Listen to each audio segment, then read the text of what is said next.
આ સાથે સાથે આજે રાજ્યની કેબિનેટ બેઠકમાં મુખ્યમંત્રી શ્રી દ્વારા એક ખૂબ મહત્વનો નિર્ણય લેવામાં આવ્યો છે। આ નિર્ણય છે રાજ્યમાં જે કોઈ ક્ષેત્રમાં વરસાદ ઓછો પડ્યો હોય અને એ ક્ષેત્રમાં જ્યાં પશુધનો, ગૌશાલાઓ, પાંજરાપોલો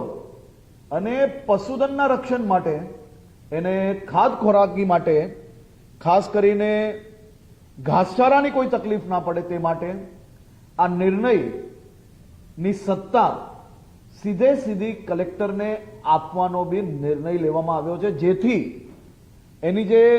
પ્રક્રિયામાં જે સમય નીકળતો હતો તો એ પ્રક્રિયાનો સમય ઓછો થાય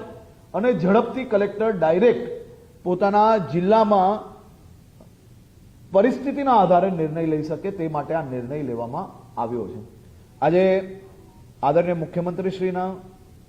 જન્મદિવસ છે અને રાજ્યભરમાં